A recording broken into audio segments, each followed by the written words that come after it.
9h05, retour dans le live TV Finance. La Bourse de Paris a ouvert dans le rouge et le CAC 40 perd actuellement près de 1% à 6019,26 points.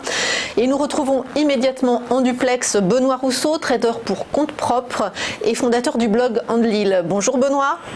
Bonjour à vous. Alors, ce début de semaine est plutôt morose sur les marchés avec Wall Street qui était fermé hier et en attendant la réunion de la politique monétaire de la BCE jeudi. À quoi faut-il s'attendre du coup aujourd'hui sur le CAC 40 ? On le voit, c'est encore les valeurs du luxe qui tirent l'indice à la baisse. Quelle est votre analyse et vos perspectives ? Alors effectivement, là, lundi, c'est strictement rien passé, mais c'était attendu avec un jour férié aux États-Unis, hein, donc il n'y a aucune volatilité en Europe, les critères sont vides. Et puis là, on est dans le rouge un petit peu partout. Alors bon, c'est pas le grand soir, hein, c'est pas la fin du monde. On perd un petit % là sur le CAC 40.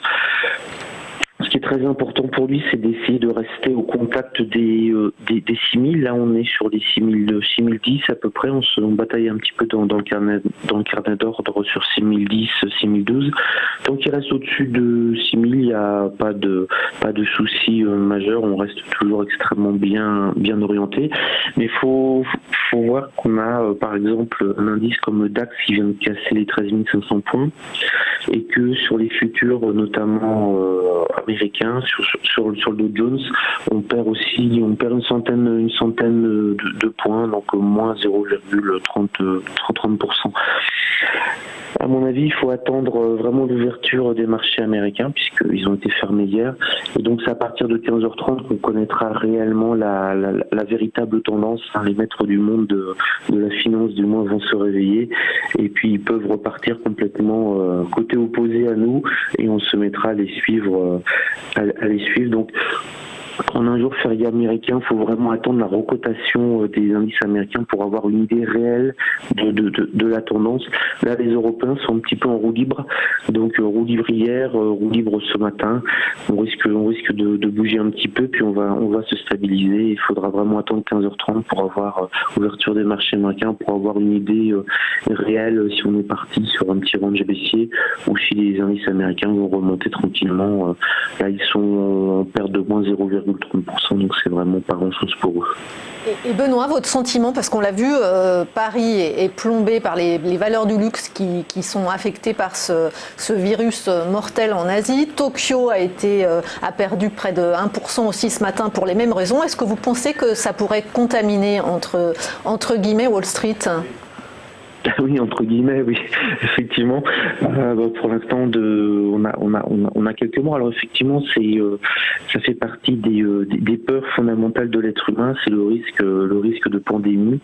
On a un virus. On a tous regardé tous les films américains. On a un virus mortel. Est-ce qu'il va se répandre ? Est-ce que ça va être la panique et le système économique s'arrête ? Donc c'est surtout pour ça. Hein, les valeurs du luxe comme le L'Oréal baissent grandement parce que si on a par exemple des zones d'exclusion où on va confiner les gens, on va leur dire éviter de voyager, notamment par rapport au nouvel an chinois, etc. Ça peut faire baisser énormément le chiffre d'affaires du luxe. Ça nous montre aussi une chose, en tout cas, c'est que des grosses sociétés comme L'Oréal, ce qui les impacte essentiellement, c'est tout ce qui peut se passer en Asie, parce que c'est vraiment le marché. Hein, si on prend juste la Chine et l'Inde, c'est déjà plus de 50% de la population mondiale. C'est l'économie qui crée le plus de classe moyenne par dizaines de millions. Hein, on rappelle que la classe moyenne en France c'est 60 millions d'habitants et c'est ce que nous crée la Chine quasiment tous les 18 mois, 60 millions de nouveaux consommateurs dans la classe moyenne capables d'acheter des produits L'Oréal. Donc voilà, donc c'est effectivement c'est vraiment à surveiller. Ça peut faire pchit, hein, et ou au contraire ça peut se répandre. En tout cas, si vous prenez l'avion, mettez un masque, c'est plus prudent. Et juste pour terminer, du côté des statistiques, est-ce qu'il y a des choses à surveiller aujourd'hui ? Il y a un indice Dow allemand, est-ce que ça peut être important ?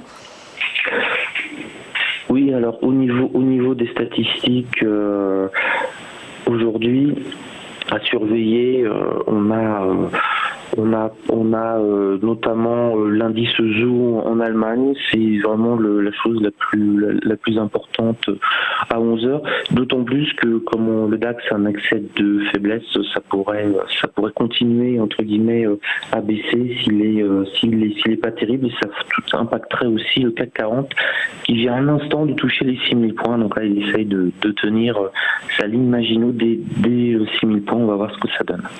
Merci beaucoup Benoît Rousseau. Je le rappelle, vous êtes trader pour compte propre et fondateur du blog Andlil.